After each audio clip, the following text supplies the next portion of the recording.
अस्सलाम वालेकुम students, I am Jain Tabassum और आप लोग देख रहे हैं ज़ैन अकेडमी चैनल।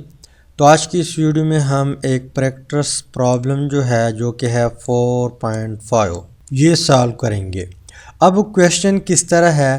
क्वेश्चन है कि calculate the relative rates of effusion of carbon dioxide gas and sulphur dioxide gas from the same container में है दोनों।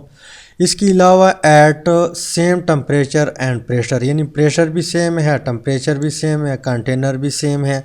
दोनों का इफ्यूजन जो है उसका जो रेट है इफ्यूजन का वो आपने मालूम करना है।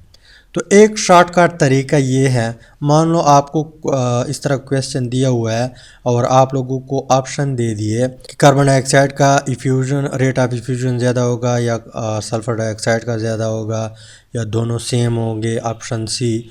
इसके अलावा डी भी कोई ऑप्शन दे सकता है। तो इसका आंसर आप लोग मॉलिक्यूलर मास से इजीली निकाल सकते हैं। जैसे हमें मालूम है कि कार्बन डाइऑक्साइड जो है CO2, इसमें 2 ऑक्सीजन है, 1 कार्बन है। एक ऑक्सीजन का मॉलिक्यूलर मास, एटॉमिक मास कितना है? 16 है। अब एक मॉलिक्यूल है तो इसका 32, कार्बन का 12, तो हमारे पास इसका जो मॉलिक्यूलर मास आता है वो है 44 ग्राम पर मोल, राइट। इसके अलावा सल्फर डाइऑक्साइड जो है, सल्फर डाइऑक्साइड, इसका जो मॉलिक्यूलर मास बनता है, सल्फर क्या है? सल्फर का है 32 और 2 ऑक्सीजन है, इसका भी 32 बनता है। तो 32 जमा 32 ये 64 बनता है, तो 64 ग्राम पर मोल। अब मान लो आप लोगों को ऑप्शन दिए हैं कि कार्बन डाइऑक्साइड का रेट ऑफ इफ्यूजन ज़्यादा होगा या सल्फर, बी ऑप्शन है सल्फर डाइऑक्साइड का ज़्यादा होगा, सी ऑप्शन है दोनों का सेम है, डी ऑप्शन कोई भी दे सकता है। तो यहाँ पे मॉलिक्यूलर मास से हमें पता चलता है कि रेट ऑफ इफ्यूजन जो है वो कार्बन डाइऑक्साइड का ज़्यादा होगा। क्यों? क्योंकि इसका मास कम है। Mass is inversely proportional to rate of effusion या डिफ्यूजन, यानी मास कम, रेट ऑफ डिफ्यूजन या इफ्यूजन ज़्यादा। मास ज़्यादा, रेट ऑफ डिफ्यूजन या इफ्यूजन कम। तो यहाँ पे 1 मिनट में आप लोग आंसर ढूंढ सकते हैं।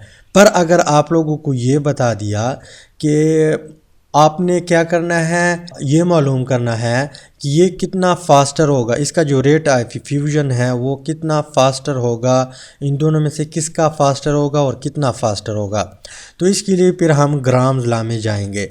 ग्राम्स लॉ हमें मालूम है कि रेट ऑफ डिफ्यूजन या इफ्यूजन ऑफ कार्बन डाइऑक्साइड, लेकिन यहाँ पे क्या है? इफ्यूजन है। तो rate of effusion of carbon dioxide divided by rate of effusion of sulphur dioxide is equal to, यहाँ पे as a whole square root है, तो ये इन्वर्सली रिलेशन है, यहाँ पे इन्वर्सली रिलेशन है।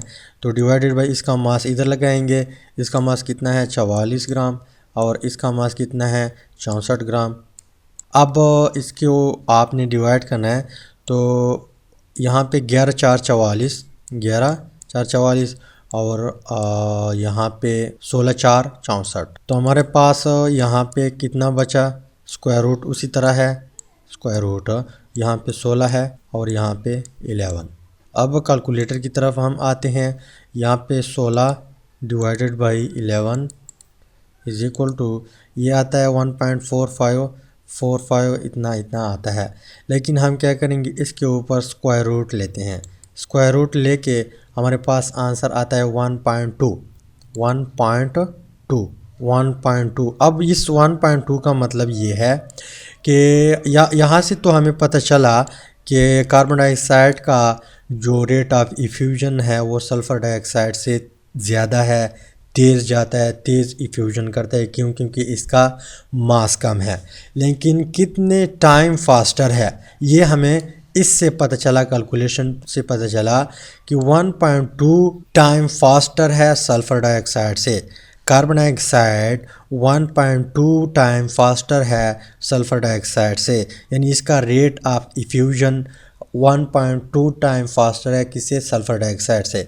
तो मॉलिक्यूलर मास से हमें ये पता चला कि किसका रेट ज़्यादा होगा, क्योंकि जिसका मास कम होता है उसका रेट ज़्यादा होता है। लेकिन कैलकुलेशन से हमें ये भी पता चला कि कितने टाइम फास्टर है, कितने टाइम फास्टर है।